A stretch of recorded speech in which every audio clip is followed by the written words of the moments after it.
This is a tale about survivors.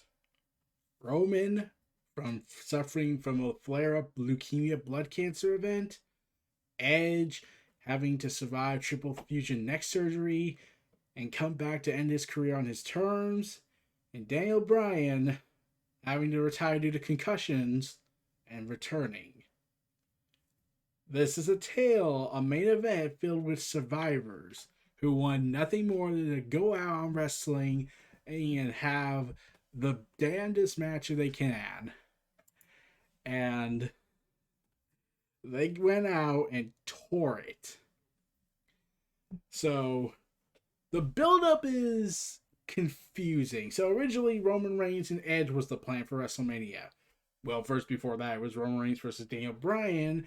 And then they changed it when Edge said, "Hey, I can win, right? Okay, you can win. You're a part. You're everything we want. So screw Bryan, even though he kind of was kind of earned of it by now." And and now Daniel Bryan gets added after Fastlane because Edge had to get involved in that, and well, screwed Daniel Bryan over big time, leading to Adam Pearce. Instead of making this long, overly complicated narrative, they instead, okay, let's just do it. And thus, Roman Reigns takes on Edge, takes on Daniel Bryan for the Universal Championship at WrestleMania 37.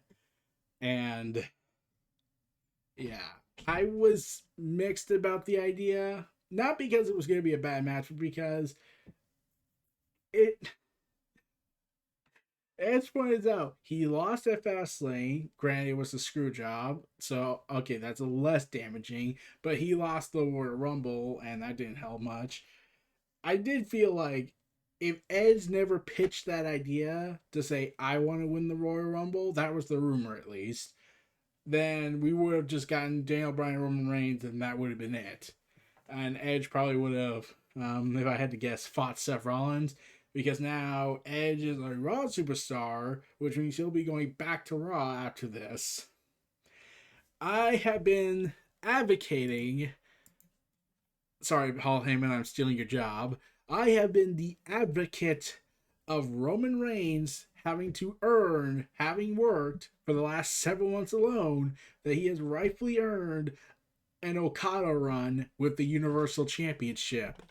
And once again, heading into Mania, he would come in. This time he wouldn't be the hero, he'd be the villain.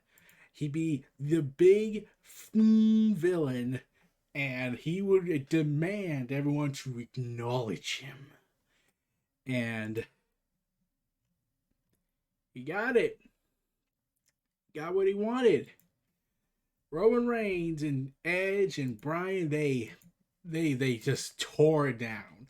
I'm not now you could now this is where the part I should debate if Bianca Belair and Sasha Banks' match rivals this.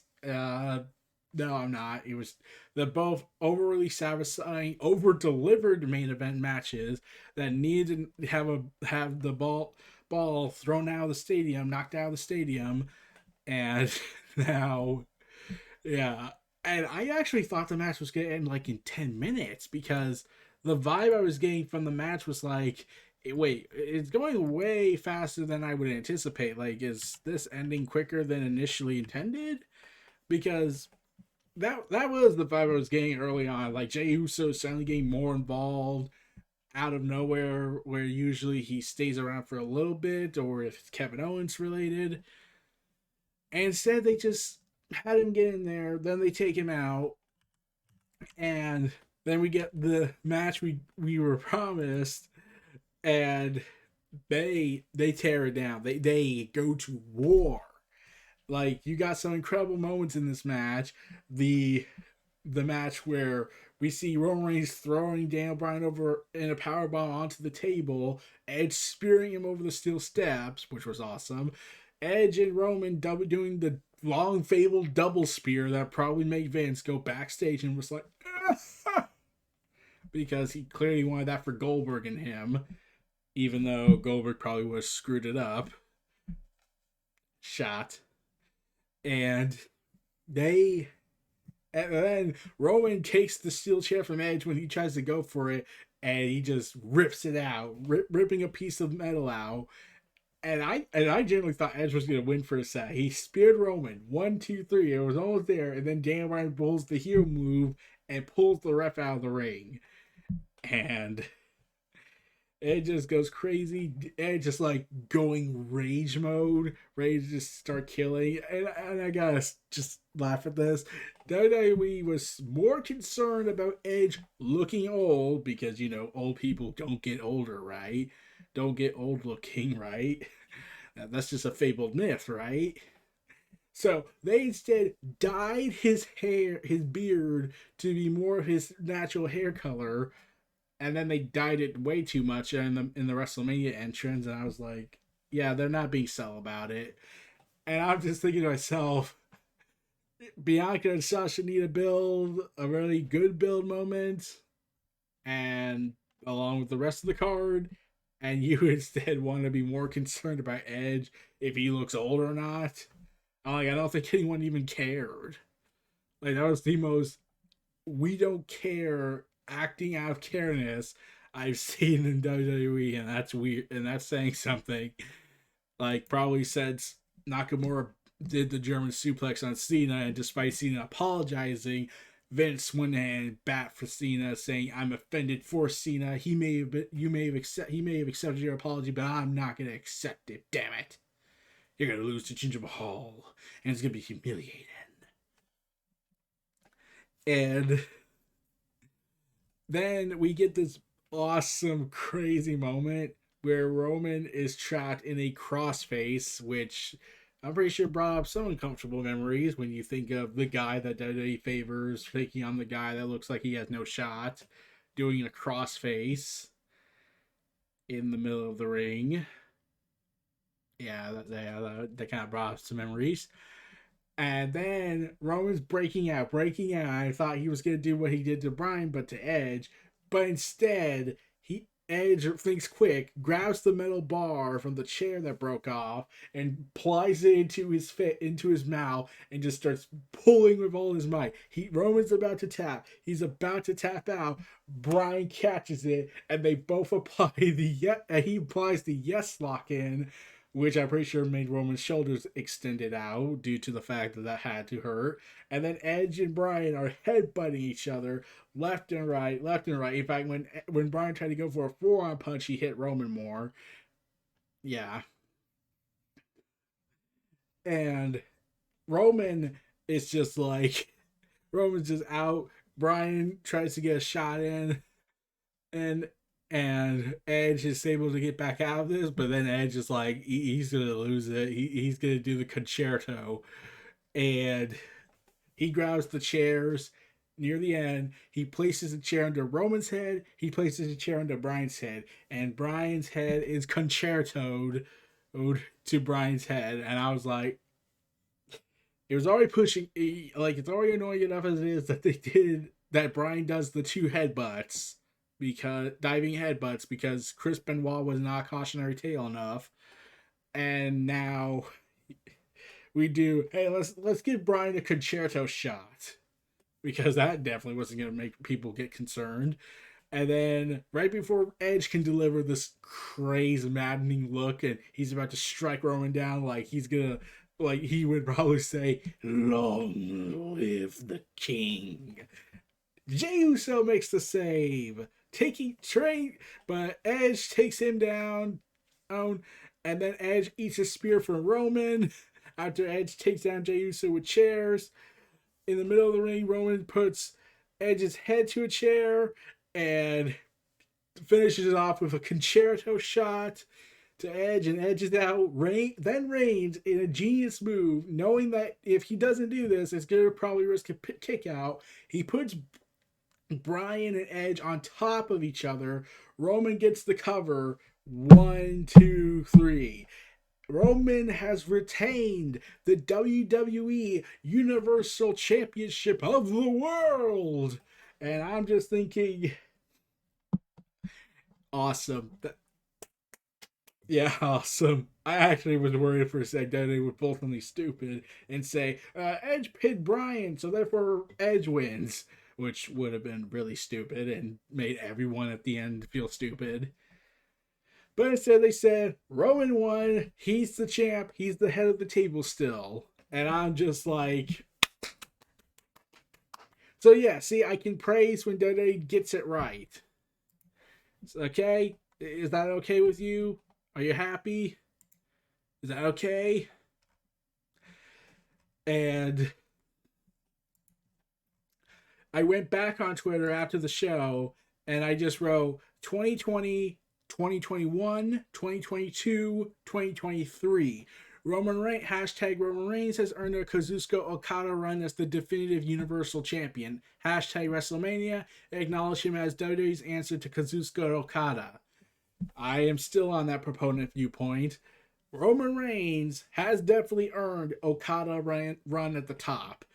And this will give WWE enough time to invest in a new up-and-coming talent or Big E or a rising momentum star within 2 to 3 years, maybe 2 at best, 2.5 at best. And at WrestleMania 39, Roman drops the title and the person who defeats him is a made star. And I'm still saying next WrestleMania, I'm hoping, just for the heck of it, it's Roman Reigns versus The Rock for the Universal Championship. I know people don't want part-timers to go ahead and main event the show. I understand that, no doubt. But if the part-timers are willing to take the fall, fine, I'll be okay with that. Or if part-timers rule the entire show, and they take both, and they take the main event entirely and not have one single full-time talent. Which then I will whine and complain and tweet my displeasure. So yeah, but who would be the person that dethrones Roman at WrestleMania 39? Is it Big E? Is it okay, let's go with a shocking card. He follows me on Twitter, so he says, I'm not the next Lesnar, I'm the first Parker Boradox. Borarex. I'm pretty sure I butchered that completely. Parker, yeah, let's put him in contention for WrestleMania 39. He dethrones Roman. Let's put that idea out there. But after two and a half years of building him up as the next big thing in wrestling, like this has been long overdue, and fans booed Roman at near the end because this is where you have to do it right, because everyone knew Roman was going to get cheered. He was going to get cheered because he's a villain now. He hates us. He's finally expressing what we wanted to have seen of all these years. And the only way you can make Roman hated, because it wasn't going to be with Edge. As much as you like Edge, it's Edge. And I'm no disrespect here, but Edge is still in a, quote, part-time status as far as we know. We don't know if he's going to work full-time after Mania, since he did work full-time throughout the build-up from Royal Rumble to now. But now we need to see how Edge responds after WrestleMania. But they would still have that whole part-timer runs to show. So Roman was going to get cheered if he fought Edge single-handedly. But if you put Bryan in there, then Bryan's going to get the people to boo Roman Reigns. That's when you make the thing work. And sure enough, they booed Roman and they refused to acknowledge him. And he just takes it in and just screams at him. He's yelling. He's saying, acknowledge me, after he powerbombs their hero in the middle of the table. And I'm amazed they didn't do Omos throwing Kofi into the table on the previous night. And bravo all around. Bravo to all involved. Bianca Belair, Sasha Banks, Roman Reigns, Paul Heyman, Jey Uso, Edge, Daniel Bryan, they will all go backstage, and I'm and this is what I said earlier. I said after the show, Roman, Edge, Bryan, after the show goes off the air, break character, go in the middle of the ring and just hug and have your own curtain call moment, realizing we all survived some tough things and we made it through. We did it. We did it. Did it. So, yeah. And then they go backstage and hug it out with Sasha and Bianca. And congratulations that they all succeed in their main events. They got the main events correct for the first time in probably a long time. In terms of not getting the main event booed out of the building, or in last year's case, be ruined by the pandemic. And the cinematic match was awesome. So, yeah, definitely. And night one, I feel was the better show. Night two, uh, if they had done certain things differently, it could have at least been quality, but not as good as night one, I think. So, yeah. This was Neo Reality presenting the WrestleVerse of Roman Reigns versus Edge versus Daniel Bryan at WrestleMania 37 Night 2. Feel free to like, comment, subscribe, check out my other content in the description below. Stay tuned for more. I'll see you all next time. Peace and take care, everyone.